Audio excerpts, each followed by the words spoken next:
और बड़ी खबर आपको बता दें, मिडिल ईस्ट तनाव के बीच ट्रंप का बड़ा बयान सामने आया। मिडिल ईस्ट तनाव के बीच ट्रंप बयान दे रहे हैं। शुक्रवार तक अच्छी खबर आएगी, ट्रंप की तरफ से बयान। शुक्रवार तक अच्छी खबर आएगी, ईरान के साथ शांति वार्ता पर अच्छी खबर आ सकती है। ट्रंप की तरफ से बड़ा बयान सामने आ रहा है। मिडिल ईस्ट तनाव के बीच ट्रंप का ये बड़ा बयान जो है, और शुक्रवार तक अच्छी खबर आने की बात वो कह रहे हैं। ईरान के साथ शांति वार्ता पर अच्छी खबर आएगी। तो ट्रंप जिस तरह से बड़ा बयान दे रहे हैं, राहत की खबर इसे माना जाए। अगर वाकई ऐसा होता है तो मिडिल ईस्ट तनाव के बीच ट्रंप का ये बड़ा बयान माना जा रहा है। शुक्रवार तक अच्छी खबर आएगी, ज्यादा वक्त नहीं है।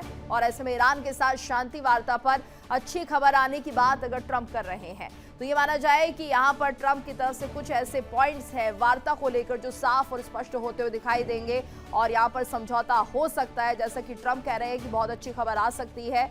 वहीं देखिए, ट्रंप का ये बड़ा बयान जो है अपने आप में बहुत ही राहत देने वाला बयान माना जा रहा है।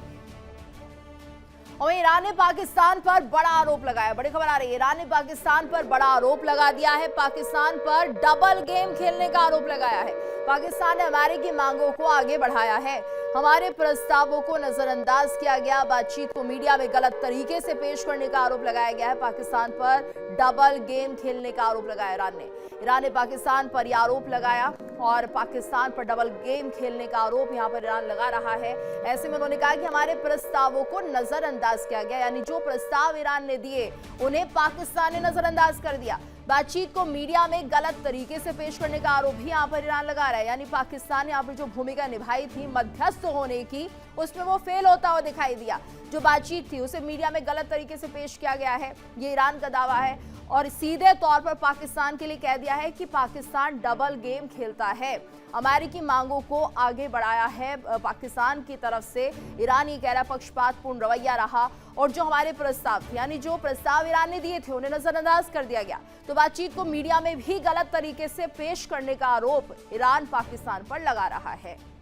और ये बड़ा बयान जो है माना जा रहा है, क्योंकि जिस तरह से पाकिस्तान की बड़ी भूमिका रही थी, मध्यस्थ था वो, और वहीं पर ये पीस टॉक चल रही थी। लेकिन ऐसे में ईरान की तरफ से जब ये बयान आता है कि जो प्रस्ताव ईरान की तरफ से दिए जा रहे थे उन्हें नजरअंदाज किया गया, लेकिन जो अमेरिका ने मांगे रखी थी उन्हें आगे बढ़ाया जा रहा था। पाकिस्तान का ये काम था, और ऐसे में इसके ऊपर नाराजगी भी जताई। ईरान ने डबल गेम खेलने का आरोप भी लगा दिया है, और कहा है कि अगर मीडिया के सामने कोई बात सामने आई तो वो भी ऐसी आई जिसमें लगे कि कहीं ना कहीं ईरान की छवि को खराब किया जा रहा है।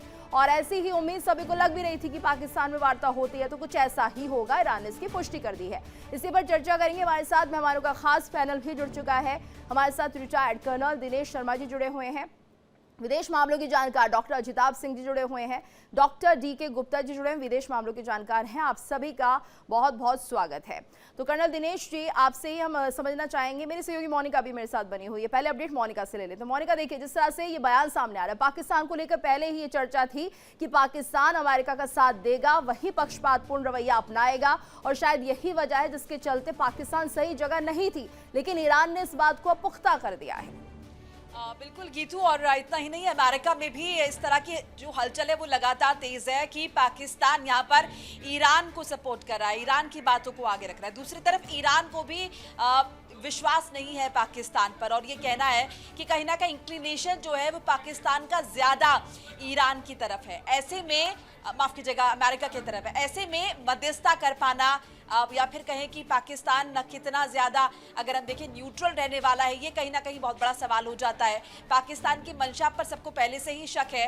हालांकि पाकिस्तान, हम सभी जानते हैं कि पाकिस्तान मध्यस्थता करने की अगर उसने पेशकश की है तो इसमें उसके हित छिपे हुए हैं।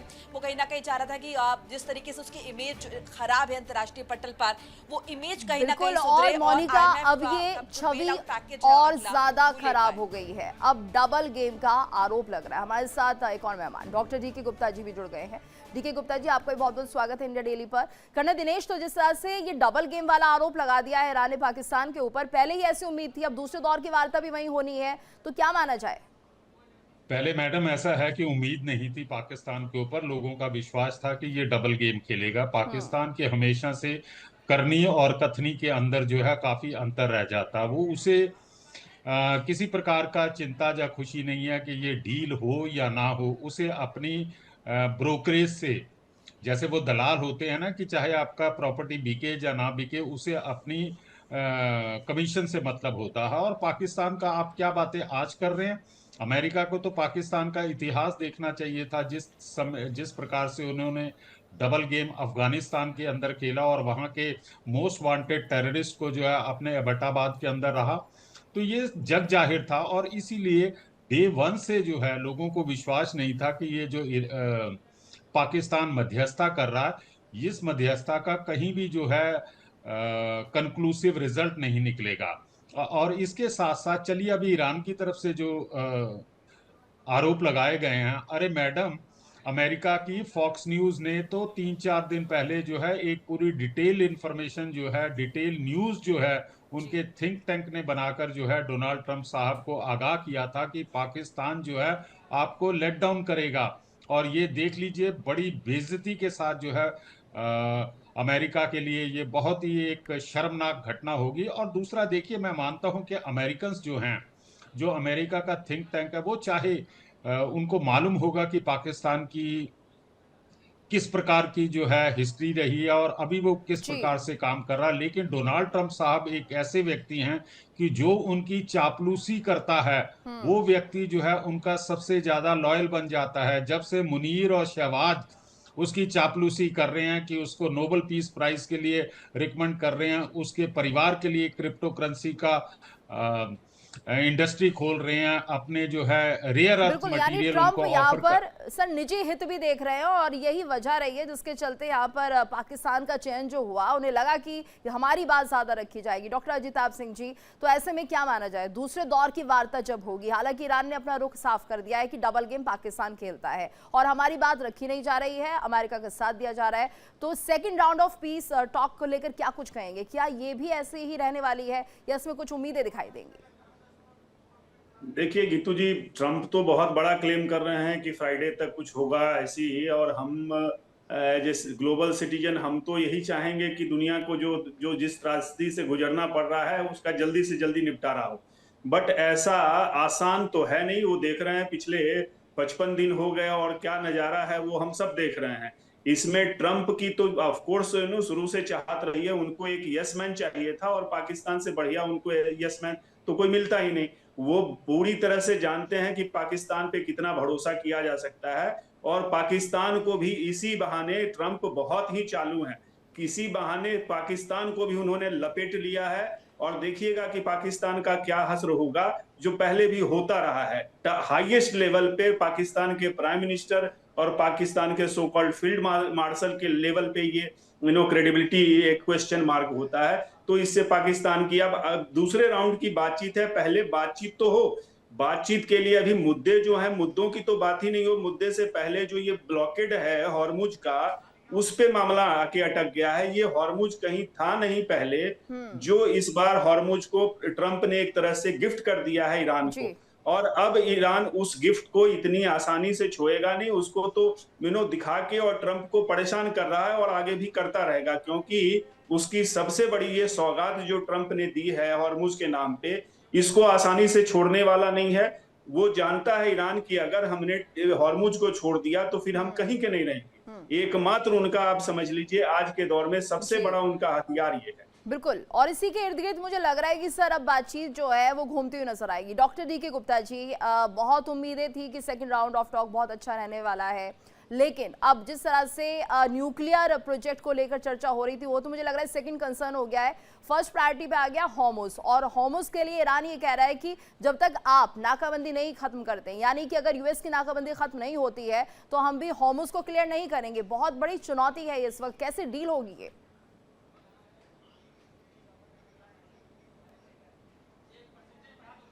डॉक्टर डी के गुप्ता जी, मेरा सवाल आपसे है, आवाज आ रही है सर? अनम्यूट कर लीजिएगा। गुप्ता जी, आप सुन पा रहे हैं? लगता है मेरी आवाज नहीं पहुंच रही है। कर्नल दिनेश जी, देखिए फिर देखिए जिस तरह से माहौल बनते हुए दिखाई दे रहे हैं, हॉर्मुज को लेकर अगर बात नहीं बनेगी फिर तो ये जो बात शुरू होने जा रही है वो आगे बढ़ भी नहीं सकती है। देखिए मैडम, ऐसा है कि अमेरिका की आक्रामक, खोखली और एक्शन लेने के अंदर हिचकिचाहट कर्नल की शर्मा, वजह मैं से आपके साथ रुकना चाहूंगी, ईरान कंप्लेंट के जरा ऊपर साझा पहले करें, भी उसके बाद कोई आपके फर्क पास नहीं लौट पड़ा रहे हैं। था कर्नल और अब दिनेश, भी कोई एक बड़ी फर्क। खबर आ रही है सर, माफ कीजिएगा, आपको बीच में रोक रहे हैं, आप अपना जवाब पूरा कीजिएगा। मेरी सहयोगी मोनिका के पास एक बड़ी खबर है। Monika, over to you. देखिए, आप इस वक्त गीतू एक जानकारी मिल रही है, अमेरिकी दूतावास ने यहाँ पर चेतावनी जारी कर दी है, गाइडलाइंस जो है वो जारी कर दी गई है अमेरिकी दूतावास की। ईरान पर ये नई चेतावनी जारी हुई है, जिसमें 21 अप्रैल से ईरान का हवाई क्षेत्र जो है वो आंशिक रूप से खुला है। अमेरिकी नागरिकों को तुरंत देश छोड़ने की सलाह दे दी गई है। आर्मेनिया, अजरबैजान, तुर्की, तुर्कमेनिस्तान से निकलने की अपील जो है वो जारी कर दी गई है। ये बड़ी जानकारी बता रही है कि 21 अप्रैल से ईरान का हवाई क्षेत्र जो है वो आंशिक रूप से खुला है। अमेरिकी नागरिक तुरंत देश छोड़ दें। इससे पहले भी इस तरह की एडवाइस जो है, इस तरह की एडवाइजरी वो अमेरिकी नागरिकों के लिए जारी हुई थी अमेरिका की तरफ से, ईरान छोड़ दे। अब ऐसे में एक बार फिर से ये जानकारी जो है वो सामने आई है। कर्नल शर्मा, इस जानकारी के मायने क्या निकाले? क्या ये समझे कि अमेरिका को लग रहा है कि बातचीत सेकेंड फेज की नहीं हो पाएगी और ऐसे में अटैक करना पड़ेगा ईरान पर? जी मैडम, बिल्कुल ठीक है। जो अप्रिसिएशन है, या जिस प्रकार से जो है ईरान अपनी हठधर्मी के ऊपर अड़ा हुआ है, वो इवन बातचीत करने के लिए तैयार नहीं है, तो इन्होंने अपना ऑपरेशन का जो प्लान बी है वो तैयार रखा होगा। और ये एक प्रकार से, जिस प्रकार की जैसे अभी लेबनान के अंदर भी जो है इस प्रकार की एडवाइजरी जारी की गई है, तो बेसिकली ये किसी भी इवेंचुअलिटी के लिए अपने नागरिकों को जो डेंजर एरिया उससे बाहर निकालना चाहते हैं। और अब इनको मौका मिला है, जैसे कि ईरान का एयर स्पेस खुला है, ताकि मैक्सिमम सिटीजन्स जो हैं, अमेरिकन सिटीजन जिस भी डेंजर जोन के अंदर हैं, चाहे वो लेबनान है, जहां बाकी कंट्रीज हैं, वहां से निकल जाएं। अब बात जो हो रही थी हमारे पिछले सेगमेंट के अंदर, देखिए मैडम, ऐसा है कि अमेरिका की धमकियों का ईरान के ऊपर किसी प्रकार का कोई फर्क नहीं पड़ा। अब फर्क जो है वो ऐसा है कि जमीन के युद्ध से या हवाई युद्ध से जो है, ये युद्ध जो है अब समुद्र के अंदर शिफ्ट कर गया हुआ है। ईरान की रणनीति है कि स्टेट ऑफ हार्मुज को अगर वो कंट्रोल करके रखते हैं, बंद करके रखते हैं, तो पूरे विश्व के ऊपर इसकी अर्थव्यवस्था का असर पड़ेगा, जिससे कि विश्व जो है वो ज्यादा मुखर होगा अमेरिका को फोर्स करने के लिए कि वो ये युद्ध को रोके। जी, अमेरिका लेकिन की हाँ, रणनीति अमेरिका की रणनीति है कि वो जो है स्टेट ऑफ हार्मुज या जो भी नाकेबंदी उन्होंने कर बिल्कुल रखी बिल्कुल। है इस। कर्नल दिनेश जी, प्लीज एक बार फिर से माफी के साथ अपनी सहयोगी मोनिका का रुख करूंगी। एक बड़ी जानकारी सामने आ रही है, अपने दर्शकों के साथ साझा करते हैं। बिल्कुल गीतू, देखिए अमेरिकी एयरलाइन को सरकारी मदद की जरूरत है, ये बड़ी जानकारी मिल रही है। स्पिरिट एयरलाइंस ट्रंप प्रशासन से बातचीत। ईरान युद्ध के बाद जेट ईंधन की कीमतें दुगनी से ज्यादा, कंपनी पर $360 मिलियन का अतिरिक्त बोझ है। स्पिरिट एयरलाइंस पहले दिवालिया प्रक्रिया में, वॉशिंगटन में वित्तीय सहायता की डिमांड की गई है, मांग की गई है। अमेरिकी एयरलाइंस को सरकारी मदद की दरकार है, जरूरत है। ये जानकारी जो है मिल रही है।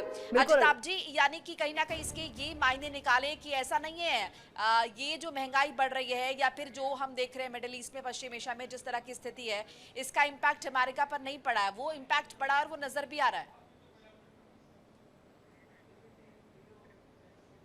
ये तो ये कहीं ना कहीं बहुत चिंताजनक लग रहा है, जिस तरह की स्थिति जो है वो फिलहाल बनी हुई है। बिल्कुल, और इसी की बात अभी कर्नल दिनेश भी कर रहे थे मोनिका, कि देखिए जो अर्थव्यवस्था है उस पर बड़ा असर पड़ेगा, जो तेल के दाम है वो बढ़ते हुए नजर आएंगे और ये पूरे विश्व के लिए होंगे। इसलिए स्टेट ऑफ हार्मुज को बंद करने की जो कोशिश है ईरान की, वो रंग भी ला रही है। ईरान चाहता है कि बाकी देशों का दबाव जो है वो अमेरिका पर पड़े और उसके बाद ट्रंप कोई फैसला ले, और ऐसा होता हुआ भी दिख रहा है। लेकिन ये अमेरिका के लिए ही भारी पड़ रहा है इस वक्त, जो अगर हम समझे चीजों को। डॉक्टर अजिताभ जी, देखिए जिस तरह से लगातार तेल के दामों में वृद्धि देखने को मिल रही है, लेकिन ट्रंप अभी भी ये नहीं फैसला कर पा रहे, उन्हें नाकेबंदी रोकनी है या कुछ और फैसला लेना है, लेकिन इसका बड़ा और व्यापक असर तेल के दामों पर पड़ रहा है। निश्चित रूप से देखिए, अमेरिका में डोमेस्टिकली ऑल्सो वहां भी तेल और गैस के दाम बढ़े हैं और उसका असर ट्रंप पे भी दिख रहा है, क्योंकि वहां भी अभी जो इन्फ्लेशन बढ़ा है, महंगाई बढ़ी है, निश्चित रूप से मिड टर्म में एक बड़ा मुद्दा वहां पे होने जा रहा है। लेकिन ट्रंप की भी मजबूरी है कि अभी वो आगे कुआं पीछे खाई वाली स्थिति में वो कुछ कर ही नहीं पा रहे हैं। अब मुझे लगता है जैसे बहुत ही प्लान्ड वे में, अभी आपने जैसे दिखाया कि इन्होंने अपने सिटीजन्स को खाली करने की जो बात कही है कुछ पड़ोसी देशों, ईरान के पड़ोसी देशों से, उसका सीधा सीधा लिंक मुझे लग रहा है कि यूएसएस जॉर्ज बुश 2-4 दिन के अंदर पहुंचने वाला है। ऑलरेडी इनका जमावड़ा बहुत तगड़े से हो चुका है, पूरी तरह से अजिताभ जी, ये क्या सर अटैक। इंटरप्रिटेशन ये भी निकाले कि वहां पे जो लीडरशिप की कमी हम ईरान में देख रहे हैं और प्रत्यक्ष तौर पर बातचीत अमेरिका के साथ नहीं हो पा रही, तो अमेरिका को कहीं ना कहीं ये समझ आ रहा है कि ईरान से बातचीत तो हो नहीं पाएगी, ऐसे में जो प्लान बी है उसे एग्जीक्यूट करना चाहिए। मुझे लगता है ये प्लान बी की बजाय प्लान ए ही है। जिस तरह से उन्होंने इतने खर्च करके कितने 1 बिलियन 2 बिलियन डॉलर के बीच में इनका पर डे का जो इस तरह से खर्च हो रहा है, ये अमेरिका ऐसे नहीं ले रहा। यूएसएस जॉर्ज बुश तो अजिताभ जी, ये जो दूसरे दौर की वार्ता की बात कही जा रही है, माहौल तो ऐसा नहीं बन रहा है कि यहाँ पर पीस टॉक हो पाए, और उसके बाद क्या ये भी संभावना है कि ईरान बातचीत करने से मनाही कर दे, क्योंकि जो निर्धारित समय है उस तक पहुंचने की बात कही जा रही है। अगर माहौल ऐसा बन रहा है तो फिर किस तरह से पीस टॉक की चर्चा तेज हो रही है? ईरान के तो राष्ट्रपति का कल भी बयान आया है, उनके जो स्पीकर हैं उनका भी बयान आया है कि भाई कनपट्टी पे आप तमंचा रख के तो आप इस तरह से नहीं करेंगे, आप तो पूरी तरह से प्रेशर बना रहे हैं, आप धमकी दे रहे हैं। उन्होंने इतना तक कहा है कि ये धमकी के दौर में बातचीत कहां से पॉसिबल है। तो उनको तो लग रहा है, पहले भी ऐसा ट्रम्प कर चुके हैं, बातचीत से उन्होंने समय निकाला है, बातचीत तो एक बहाना है, समय निकालना है। और आप भी कह रहे हैं इस समय का जो उपयोग है वो किया जा रहा है, ये कहकर कि पीस टॉक होनी है, तब तक सब अपनी तैयारी कर रहे हैं, दोनों देश अपनी तैयारी कर रहे हैं। सर, इस बीच एक बड़ी खबर आ रही है, अपने दर्शकों को बता दें, अमेरिका की ईरान को बड़ी चेतावनी। अमेरिका मीडिया के हवाले से बड़ी खबर आ रही है, समझौता करने के लिए मिला कुछ दिनों का वक्त, अनिश्चित काल तक लागू नहीं रहेगा सीज फायर, समझौता अभी संभव है, जवाब नहीं दे पा रहा है ईरान। तो ट्रंप की तरफ से बयान सामने आया है और ऐसे समझौता करने के लिए कुछ दिन का वक्त मिला है। अमेरिका की ईरान को बड़ी चेतावनी है। अमेरिका मीडिया के हवाले से खबर आ रही है कि समझौता करने के लिए कुछ दिनों का वक्त अभी मिला है। कर्नल दिनेश, देखिए, तो कुछ दिनों के वक्त की बात कही जा रही थी, यानी कि यहाँ पर किसी तरह की शांति चर्चा को लेकर नहीं बात हो रही है, बात हो रही है अपनी अपनी तैयारियों को लेकर। देखिए, ये जो बार बार जो वहां से एक प्रकार का वार्निंग आ रही है कि बातचीत के लिए कुछ देने का और समय दिया गया है, तो मैडम मेरा ये मानना, ये एक प्रकार की हिचकिचाहट है अमेरिका की तरफ से शो की जा रही है, अनसर्टेनिटी शो की जा रही है, क्योंकि वो सोच रहे हैं कि अभी तक भी कि प्रेशर डालने के बाद जो है ईरान डर जाएगा और बातचीत के लिए तैयार हो जाएगा, लेकिन ना तो पहले हुआ है और ना ही आने वाले दिनों में होगा, क्योंकि अभी तक जो है ईरान का स्टैंड बहुत क्लियर है कि आप नाकेबंदी हटाइए और उसके बाद हम बातचीत करेंगे। लेकिन हम अभी पिछले सेगमेंट में बात कर रहे थे महंगाई के बारे में, अमेरिका की महंगाई के बारे में और यूरोप की महंगाई के बारे में और बाकी अन्य स्थानों के किया ऊपर कि नाकाबंदी का को लेकर यहाँ पर ईरान कहीं ना कहीं साफ कर चुका है कि जब तक अमेरिका नाकाबंदी नहीं हटाएगा वहां पर बातचीत नहीं हो पाएगी। यानी आपको लग रहा है कि वाकई में ईरान सभी बातों पर एकजुट है, एक मत है, और वहां पर वो जो हमें एक लीडरशिप मिसिंग नजर आ रही है और ये नजर आ रहा है कि उस लीडरशिप के ना होने की वजह से वो सही से फैसले नहीं ले पा रहा है, ऐसा कुछ नहीं है? जी देखिए, ऐसा है कि जिस प्रकार की खबरें ईरान से निकल कर आ रही हैं और जिस प्रकार से जो है कंट्राडिक्टरी बयान आते हैं, आईआरसीजी का बयान कुछ आता है, उनके विदेश मंत्री का बयान कुछ आता है, तो इससे एक प्रकार का इंप्रेशन लगता है कि वहां पे सॉलिडेरिटी नहीं है पॉलिटिकल लीडरशिप में और इस्लामिक रिपब्लिक गार्ड्स के अंदर। लेकिन बातचीत हो रही है कि ईरान ने जो शर्त रखी है नाकेबंदी खत्म करो, हम बातचीत करें। और जैसे मैं अभी बात खत्म करना चाहता था, हमने बात की है कि अमेरिका के अंदर महंगाई है, यूरोप के अंदर महंगाई है, लेकिन हम ये बात नहीं करते हैं कि अमेरिका ने जो है इस बार जो है सबसे अच्छा अपना स्ट्रैटेजिक वेपन जो है वो इस्तेमाल किया है नाकेबंदी करने के बाद। जिस प्रकार से ईरान को आर्थिक चोट पहुंचाई जा रही है उसको बयान करना जो है थोड़ा सा मुश्किल हो रहा है। और अभी आने वाले दिनों में आप देखिए कि जब उसकी ईरान की खार्ग में या बाकी बंदर अब्बास या बाकी उसके ऑयल प्रोड्यूसिंग या जहाँ पे उसके ऑयल इंस्टॉलेशन जितने भी आइलैंड के ऊपर हैं, वहाँ पर जो है उसके पास तेल को स्टोरेज करने की फैसिलिटीज खत्म हो जाएगी और वो तेल को प्रोड्यूस करना बंद कर देगा। एक बार तेल को प्रोड्यूस करना बंद कर दिया जाता है तो इसको दोबारा शुरू करने के लिए काफी समय लगता है। तो मेरा ये मानना है कि ईरान की जो हठ धर्मी है वो अभी चंद दिन जहाँ हफ्ता 10 दिन चल पड़ेगी, उसके बाद जी तो ईरान को अपना स्टैंड डाउन करना पड़ेगा, क्योंकि आर्थिक स्थिति बिल्कुल। और उसके ये घर हट के घर अंदर भी आप कह रहे हैं सर, लेकिन इसमें बड़ा नुकसान हो रहा है। जिताब जी, ईरान को इस तरह से फैसला नहीं लेना चाहिए, लेकिन उसके पास ऑप्शन भी नहीं है। उसे लगता है कि हॉर्मुज़ पर अगर वो नहीं टिकता है तो फिर यूएस के सामने उसे झुकना ही होगा। देखिए गीतू जी, ट्रंप के लिए दिनानुदिन जो कहते हैं चुनौतियां बढ़ती जा रही हैं, क्योंकि अब ये दिक्कत आ रही है कि किससे बातचीत होगी। ईरान में जो दो घड़ा हो गया है, दो घड़ा खुल के बाहर आ गया है कि वहां पे जो आईआरजीसी के का ग्रुप है वो ज्यादा प्रेशर डालने की स्थिति में अब है, और जो उसके सिविलियन लीडर्स हैं, चाहे वो राष्ट्रपति हो या संसद के उसके जो स्पीकर हैं, इनकी बात ही नहीं सुनी जा रही है। फॉरेन मिनिस्टर का तो कोई बयान ही नहीं आ रहा है। आरआईजीसी की चल रही है, कर्नल मोहम्मद वाहिदी जो उसके आईआरजीसी के हेड हैं, अब वो सारे डिसीजन ले रहे हैं। ऐसे में वो ज्यादा हार्डलाइनर ग्रुप अब हो गया है हावी, और वो निश्चित रूप से ये जैसे पाकिस्तान में आपने देखा ना कि जब मिलिट्री रूल होता है डायरेक्टली और इनडायरेक्टली में, पाकिस्तान में वही हो रहा है। मुझे अब इस बात का अंदेशा ज्यादा है कि ईरान में भी वही होने वाला है। अमेरिका की गलती, राष्ट्रपति ट्रंप की गलती की वजह से अब ईरान में भी एक तरह से कहिए जैसा सैनिक आप शासन। जी, तो आपको लगता है ये जो सैन्य शासन है जिसका आप जिक्र कर रहे हैं कि वो धीरे धीरे हावी होता हुआ नजर आ रहा है, ऐसे में क्या इसको तोड़ना सिर्फ आर्थिक तौर पर ही मुमकिन नजर आता है? बिल्कुल नहीं आता। इसीलिए तो ट्रंप अपना बैकअप प्लान जो है, देखिए यूएसएस जॉर्ज बुश को पूरा घूम के ला रहे हैं। ये 2-4 दिन में उसके पहुंचने की है। ये 50-60 हजार सैनिक ला रखे हैं, कमांडो, मैरिन्स के वहां पे जो अलग अलग तरह के फाइटर जेट्स हैं, युद्धपोत इस तरह से आ रहा है। तो ऐसे ही इतना खर्च करके ट्रंप तो नहीं ला रहे हैं। उनको पता है कि ये हार्डलाइनर जो अब है ये बातचीत होने नहीं देगा, इतनी आसानी से ये नहीं होगी। फजीताब तो जी, खर्च एक तो और जंग की आहट है क्या ये अमेरिका की तरफ से?